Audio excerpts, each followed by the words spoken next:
Bonjour à toutes et à tous, c'est Lilian et aujourd'hui on se retrouve pour faire le test de l'Amazon Echo Dot 3ème génération et aussi pour vous donner mon retour personnel sur ce produit. Alors c'est vrai que ça fait pas mal de mois que je suis absent sur YouTube, mais bien sûr je vais essayer de reprendre les vidéos parce que j'ai envie de m'y remettre. Il faut savoir que j'ai commandé ce produit il y a plus de 6 mois, donc j'ai pu le tester pendant pas mal de temps et j'ai plusieurs anecdotes à vous raconter sur l'utilisation que j'en ai eue. On va commencer avec les caractéristiques techniques pour savoir un peu de quel produit il s'agit. Il dispose d'un haut-parleur de 41 mm, donc c'est un petit haut-parleur on peut dire. Qu'est-ce que l'Amazon Echo Dot? Donc c'est une enceinte connectée en Bluetooth et en Wi-Fi avec à l'intérieur l'intelligence artificielle Alexa qui permet de contrôler différents objets connectés ou tout simplement faire un peu comme tous les assistants connectés comme Google Home, Siri, etc. etc. On a une sortie mini jack 3,5 mm sur l'Amazon Echo Dot, ce qui est super bien pour pouvoir connecter une enceinte un peu plus grosse que celle-ci, ou même grâce au Bluetooth de commander une autre enceinte portable pour avoir un son bien meilleur que sur celle-ci. Sur le dessus, on a 4 boutons qui permettent de régler le volume plus ou moins, de couper le micro ou d'activer Alexa. C'est une enceinte sous forme de galet avec un tissu super bien fini, un peu comme sur le Google Home Mini étrangement. Il existe en différents coloris et même une nouvelle version est sortie avec une horloge intégrée. Et on a tout autour du galet un cercle de lumière bleue ou différentes couleurs, même rouge, jaune, pour nous informer sur l'état de fonctionnement d'Alexa, l'état de connexion au Wi-Fi ou au Bluetooth par exemple. Là je vais plus vous parler du test vraiment du son, de la qualité du son et aussi de toutes les questions qu'on peut lui poser. Donc j'ai vraiment été extrêmement surpris du son parce que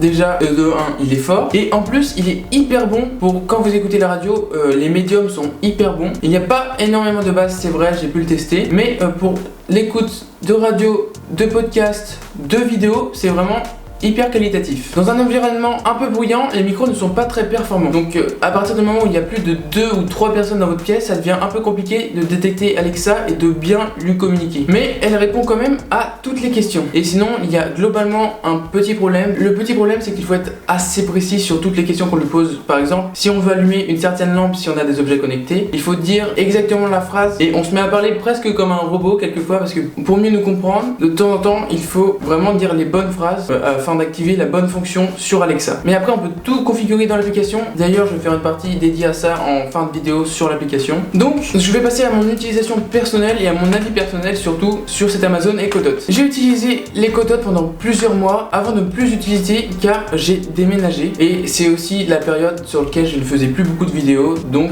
j'avais abandonné le projet de faire une vidéo sur cette enceinte. Et quand j'ai déménagé, je n'ai même pas pris la peine de le rebrancher au Wi-Fi, elle me servait juste d'enceinte Bluetooth en quelque sorte. Quand j'ai eu l'idée de faire une vidéo, donc du coup je l'ai rebranché au Wi-Fi pour plus l'utiliser et au final je me suis mis à l'utiliser tous les jours alors que ça faisait des mois que je ne l'utilisais plus. J'avais même envie de faire une vidéo et de dire que c'était pas un produit hyper ouf et que je recommandais aux gens de ne pas l'acheter. Mais vraiment maintenant que j'ai repris les vidéos, et bah vraiment je l'utilise un maximum toute la journée, je vais vous expliquer ça maintenant. Alors tout d'abord, dès que j'écoute des podcasts et des vidéos et que je rentre dans ma chambre, je lui demande Alexa connecte-toi à mon téléphone et directement je peux écouter mon podcast ou ma vidéo sur l'Amazon Echo Dot. Donc ça c'est super pratique parce qu'en plus je vous ai dit qu'elle avait un son idéal vraiment pour toutes les voix et je peux même contrôler toutes les vidéos ou la musique que je mets sur mon téléphone à la voix parce qu'on peut lui dire Alexa play, Alexa pause, etc. etc. Donc du coup ça permet de ne même pas toucher à son téléphone. C'est con mais à chaque fois que je prépare mes habits le soir par exemple, je demande toujours la météo du lendemain ou même le matin quand je me lève, je demande la météo de la journée pour savoir si par exemple il va pleuvoir, pour savoir si j'emmène mon skate ou si j'y vais en bus, etc. etc. Donc c'est une utilisation que j'ai régulièrement au final. J'avais l'habitude d'écouter la playlist Lofi Beats sur Spotify quand je travaillais et maintenant j'ai pris l'habitude d'allumer Alexa pour pouvoir demander une certaine radio, donc une préférence, une radio avec des sons que je ne connais pas trop, comme ça j'ai pas envie de chanter et je vais pas me déconcentrer et en plus comme ça m'évite d'allumer mon PC et de me déconcentrer parce que il y a YouTube, il y a Twitter et j'ai vraiment tendance à me déconcentrer très facilement, donc plus j'éloigne toute source de divertissement, mieux c'est. Et je me retrouve à voir l'utilisation de mon Amazon Echo Dot comme le vieux poste de radio de ma mère à qui je disais d'ailleurs il n'y a pas très longtemps que la radio c'était nul et que c'était un média du passé, etc. etc. Donc je trouve ça assez drôle. D'ailleurs j'ai des petites astuces pour ça parce que par exemple quand on dit Alexa mets Virgin Radio, par exemple c'est une radio que j'écoutais il y a pas longtemps, ça lance l'application Virgin Radio, donc la skill Virgin Radio et donc ça prend un peu de temps parce qu'il y a un petit générique avec voulez-vous mettre le direct ou voulez-vous mettre un replay et vu que moi j'écoute tout le temps le direct et ben en fait je demande principalement mets Virgin Radio sur TuneIn et donc directement je vais pas avoir d'intermédiaire et je vais avoir directement la radio en direct. Donc pour ceux qui savent pas, TuneIn c'est une application de radio ou une skill de radio avec toutes les radios qui existent vraiment. Pour l'instant, je n'ai pas encore d'autres appareils connectés, donc j'utilise pas Alexa pour gérer autre chose que l'Amazon Echo Dot. Mais ça va bientôt arriver, je pense, parce que les prises connectées ne coûtent pas trop cher. Ça permet par exemple de commander des lampes que vous avez déjà ou des multiprises que vous avez déjà. Donc c'est assez sympa. Je me souviens à peu près des prix, on va dire pour 15 € une prise. Ou je sais plus, j'avais vu des packs à 45 € où vous avez 3 prises, 4 prises, etc.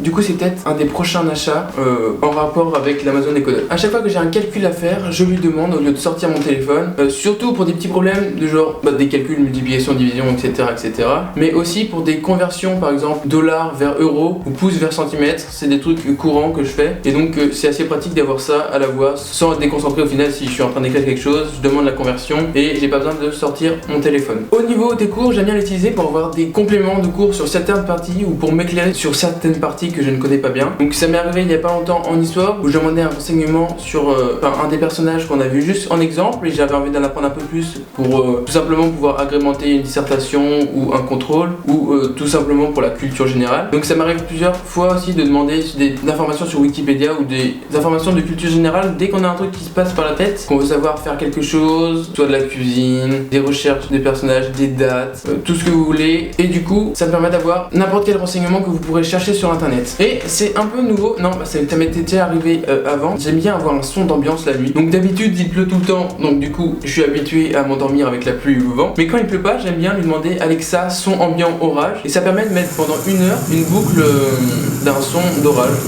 Littéralement, c'est ça. Et donc du coup, j'aime bien m'endormir avec une sorte de fond musical. Et donc c'est assez sympa. Il y a plein de sons différents. Mais par exemple, avec ce truc là, j'ai rencontré un problème parce qu'il y a la skill son ambiant avec un titre à côté, donc son ambiant pluie, son ambiant orage, son ambiant forêt tropicale par exemple. Et si vous voulez son d'ambiance, c'est une autre skill avec encore plus de sons. Et donc du coup, quand on dit son d'ambiance orage, et bah quand on dit son ambiant orage, des fois elle confond avec son d'ambiance orage. Et donc du coup, elle lance la skill son d'ambiance et donc c'est un plus long parce qu'elle fait la liste de tous les sons qui existent. Et pour choisir parmi la banque de sons, moi j'ai juste envie de mettre le son ambiant orage. Et donc du coup, faut faire attention à l'articulation des mots. C'est comme je vous disais tout à l'heure, c'est un peu, faut parler robotiquement. Faut demander un truc précis alors que c'est pas comme ça qu'on demanderait vraiment à un humain. Donc c'est un peu spécial, c'est vraiment des défauts de prononciation. Donc je ne sais pas si c'est à cause des micros ou si c'est carrément Alexa qui est nativement comme ça, mais c'est un des trucs à prendre en compte. Bon, c'est un peu chiant comme il fait nuit chez moi vers 5 heures, et bah déjà la luminosité baisse, donc je pense que la luminosité va baisser tout au long de la vidéo. Je verrai ça au montage, je sens que ça va me faire un peu chier. Donc j'avais envie de vous dire quelques mots à propos de l'application Amazon Alexa qui est nécessaire pour la configuration du Wi-Fi de votre appareil, de votre compte ou de toutes vos applications. Ça s'appelle vos skills Alexa. Et donc je vais sur l'application Amazon Alexa. J'espère que je suis connecté au Wi-Fi parce que sinon ça va me faire chier. Mais malheureusement, je trouve que l'application est vraiment pas design, un peu comme toutes les applications Amazon. Donc vous avez l'onglet appareil sur lequel vous pouvez voir votre appareil. Donc moi le mien est ici, qui s'appelle chambre, c'est l'Amazon Echo Dot. Et donc ici vous pouvez rajouter des appareils, donc que ce soit des accessoires ou que ce soit aussi des autres appareils Amazon Alexa. Donc vous avez les lumières, les prises, interrupteurs, etc., etc. pour configurer tous vos accessoires qui sont connectés à Amazon. Vous avez aussi donc la page d'accueil, c'est les derniers skills qu'on a écoutés, ou c'est des suggestions de skins ou des suggestions d'actions à faire avec votre Amazon Alexa. Vous pouvez par exemple dire Alexa, ajouter quelque chose à ma liste, et donc du coup vous pouvez voir vos listes qui sont ici. Mais surtout les trucs les plus intéressants c'est les routines, mais que c'est assez chiant à configurer parce que vraiment c'est pas pratique du tout. Donc là c'est aussi vous voulez mettre un certain nombre d'éléments à effectuer le matin quand vous vous réveillez, ça vous pouvez le faire directement dans les routines, mais c'est pas très intuitif encore une fois. Chose à essayer, voilà ce que je vous disais. Et après il y a toutes les skills et jeux, mais c'est un peu fouillis. Donc pour les skills, si vous cherchez une skill précise, faut mieux aller sur les sites que je vais vous mettre en description, dans lesquels ils proposent des top 10 de skills selon les mois ou par catégorie d'ailleurs. Donc comme ça vous verrez les meilleurs skills parce que c'est un peu fouillis dans cet App Store de skills. Et donc dans mes skills on peut en avoir plein que j'ai activé et que j'ai activé vraiment plein pour tester. En gros les skills, qu'est-ce que vous pouvez faire? Il y a des skills pour la radio, les podcasts, des skills d'information, des skills pour faire la cuisine, des skills pour faire du sport, des skills éducatifs, des skills avec des quiz, du divertissement. Donc vraiment il y a tout type de skills. Si vous avez un compte Spotify, vous pouvez même demander à Alexa de mettre de la musique directement sur Spotify. C'est assez pratique aussi. Mais moi j'ai que un compte Spotify gratuit, donc je n'ai pas pu tester cette option. Donc c'est dommage, l'application n'est pas très intuitive et même comme elle est assez lourde, elle fait 200 mégaoctets. C'était un peu chiant, j'avais pas tout le temps envie de l'installer, donc c'est pour ça aussi que j'ai retardé l'installation de mon Amazon Echo Dot dans ma nouvelle maison.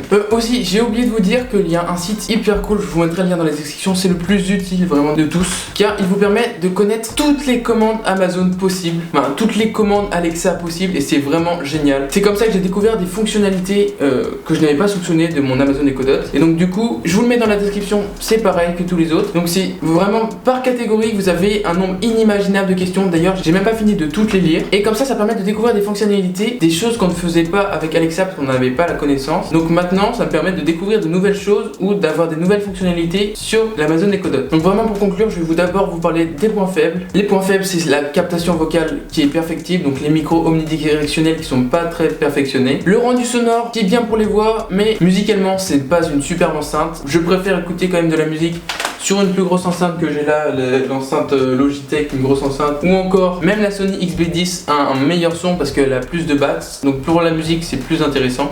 Mais sinon pour les voix c'est quand même très bien, faut se rappeler. Et c'est à peu près tout pour les points faibles. Et donc pour les points forts, on a les matériaux et la finition qui est vraiment de qualité. L'appareillage et l'utilisation est vraiment simple. Le niveau sonore a quand même été augmenté depuis la deuxième version, donc du coup on a quand même un son plus fort, c'est un point positif. Et aussi son dernier point positif, c'est qu'elle est souvent disponible en promotion. Donc moi j'avais pu l'acheter à 30€ alors qu'elle vaut quand même 60€. Sur Amazon on peut voir qu'elle est disponible à 60€, mais régulièrement elle a des promos, elle descend à la moitié de son prix, donc à 30€. Et même je l'ai vu pendant le Black Friday, elle est descendue carrément à 22€, donc c'était vraiment au final une bonne affaire puisque ça nous permet de se familiariser avec les maisons connectées, avec les assistants vocaux, et donc c'est un très bon début. Donc voilà, c'est la fin de ce test et de mon avis personnel sur cet Amazon Echo Dot. J'espère qu'il vous aura plu. Je vais me remettre à essayer de faire une vidéo par semaine ou deux, où je vais essayer de trouver un rythme qui me convient, parce que vraiment dès que je me retrouve derrière la caméra ou devant, dans tous les cas, vraiment c'est un truc que je kiffe faire. Et après vous connaissez la routine, vous pouvez liker la vidéo si elle vous a plu, vous abonner, c'est gratuit, et puis on se retrouve dans une prochaine vidéo.